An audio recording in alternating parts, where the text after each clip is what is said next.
ഋതുമതി 14 വയസ്സുള്ളപ്പോഴാണ് വയസ്സറിയിക്കുന്നത്. അതുവരെ അതിനെക്കുറിച്ച് കേട്ടിട്ടുണ്ടെങ്കിലും ആ ശാരീരികാവസ്ഥ എങ്ങനെയായിരിക്കുമെന്നതിനെക്കുറിച്ച് യാതൊരു ധാരണയുമില്ലായിരുന്നു. തുടകളിലും യോനിയിലും പുരണ്ടിരിക്കുന്ന രക്തം കണ്ട് ഭയന്ന് നിലവിളിച്ചു.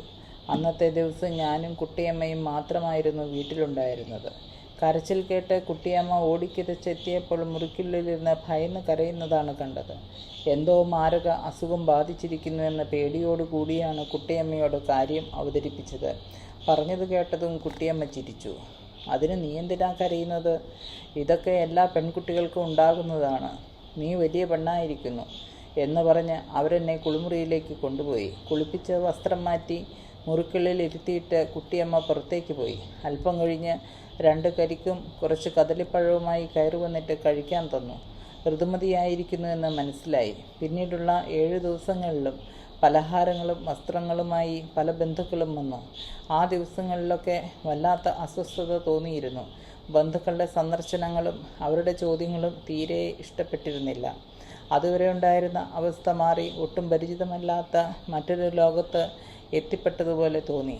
7 ദിവസമായി നീണ്ടു നിൽക്കുന്ന രക്തസ്രാവവും ശക്തമായ വയറുവേദനയും ശാരീരികാവസ്ഥയെ കൂടുതൽ സങ്കീർണമാക്കിയിരുന്നു. ദിവസവും കുളി കഴിഞ്ഞു വരുമ്പോൾ പലഹാരങ്ങളും വസ്ത്രങ്ങളും ചുറ്റും നിരന്നു. ആ ദിവസമാകെ അസ്വസ്ഥമായിരുന്നു. ശരീരത്തിൽ എന്തൊക്കെയോ മാറ്റങ്ങൾ സംഭവിച്ചിരിക്കുന്നു. അതെന്താണെന്നും എങ്ങനെയാണെന്നുമുള്ള ആശങ്ക എന്നിലുണ്ടായിരുന്നു. ഋതുമതിയാകുന്നതിനെക്കുറിച്ചുള്ള അറിവ് ഇല്ലായിരുന്നു. അമ്മ പറഞ്ഞു തന്നിട്ടുമില്ലായിരുന്നു. മുലക്കണ്ണുകൾ കല്ലിക്കാൻ തുടങ്ങിയതും രഹസ്യഭാഗങ്ങളിലെ രോമവളർച്ചയുമൊക്കെ ഞാൻ ശ്രദ്ധിക്കാൻ തുടങ്ങിയിരുന്നു. എങ്കിലും അത് ശരീരത്തിനുണ്ടാക്കുന്ന മാറ്റങ്ങളെക്കുറിച്ച് യാതൊരു ധാരണകളുമില്ലായിരുന്നു. സ്ത്രീയായി മാറിക്കൊണ്ടിരിക്കുന്നു എന്ന തിരിച്ചറിവ് സന്തോഷിപ്പിച്ചെങ്കിലും കടുത്ത അപകർഷതാബോധത്തിൽ എപ്പോഴും കിടന്നിരുന്നു. ആ ഒരു കാലില്ലാത്ത മുടന്തിയായ കാണാൻ സുന്ദരിയല്ലാത്ത എന്നെ ആരും ശ്രദ്ധിക്കില്ലെന്നും ഒരിക്കലും ആരുടെയും പ്രിയപ്പെട്ടവളാകില്ലെന്നുമുള്ള ചിന്ത എന്നെ മൂടി. പഠിക്കാൻ സമർത്ഥയായിരുന്നില്ല. പലതരം ആരോഗ്യ പ്രശ്നങ്ങൾ കാരണം പലപ്പോഴും സ്കൂളിൽ പോകാൻ കഴിയാതെ വന്നിരുന്നു. വികലാംഗയായ ഒരു കുട്ടിയോടുള്ള സഹതാപത്തിനപ്പുറം അധ്യാപകരുടെ പ്രിയപ്പെട്ടവളായിരുന്നില്ല. അതിൽ നിന്നും വ്യത്യസ്തമായി അല്പമെങ്കിലും പരിഗണിച്ചിരുന്നത് മലയാളം അധ്യാപകനായ മനോഹരൻ സാറായിരുന്നു.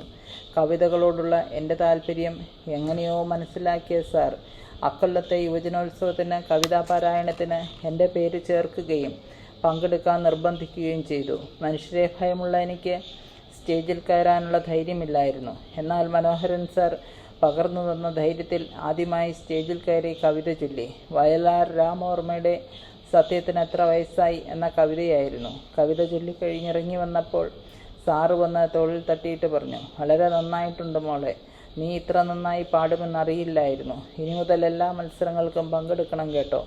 സാറിൻ്റെ പരിഗണനയിൽ അതിയായി സന്തോഷിച്ചു.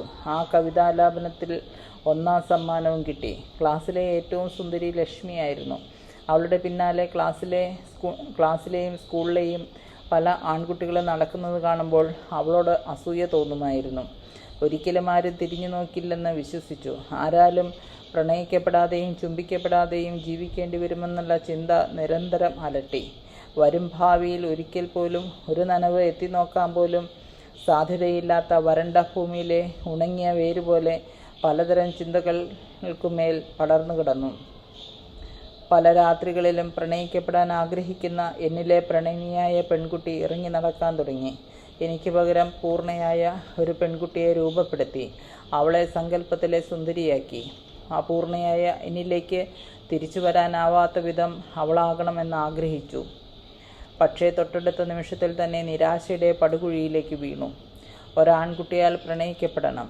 അവനിഷ്ടപ്പെട്ട നിറങ്ങളുള്ള വേഷങ്ങൾ ധരിച്ച് നിറയെ മുത്തുകൾ പതിപ്പിച്ച വെള്ളക്കൊലുസുകൾ അണിഞ്ഞ് അവന് മുന്നിലൂടെ നടക്കണം എന്നൊക്കെ സങ്കല്പിക്കുമായിരുന്നു.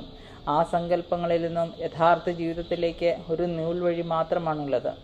ഇന്നത് എഴുതുമ്പോഴും ആ നൂൽവഴിയിൽ എവിടെയോ അദൃശ്യമായ ഒരവയവം പോലെ എൻ്റെ ഉള്ളിൽ ഞാൻ കുരുങ്ങിക്കിടക്കുകയാണ്. എപ്പോഴും സ്നേഹിക്കണമായിരുന്നു. ആരാലെങ്കിലും സ്നേഹിക്കപ്പെടണമായിരുന്നു. പക്ഷേ എൻ്റെ ഉള്ളിലെ സ്നേഹത്തിനായുള്ള ആഗ്രഹത്തെ തൃപ്തിപ്പെടുത്താൻ ഒരു സുഹൃത്ബന്ധം പോലും ഉണ്ടായിരുന്നില്ല എന്നതായിരുന്നു സത്യം. പരിമിതികളും അതിൽ നിന്ന് ഉടലെടുത്ത അപകർഷബോധവും മനുഷ്യരിൽ നിന്ന് എന്നെ അകറ്റി. ഞാനുണ്ടാക്കിയ അധോലോകത്തിൽ സങ്കല്പങ്ങളും ഇഷ്ടങ്ങളും ആഗ്രഹങ്ങളും ഒക്കെ നിറച്ച് ഞാൻ അധോലോകത്തിൻ്റെ മാത്രം തടവുകാരിയായി.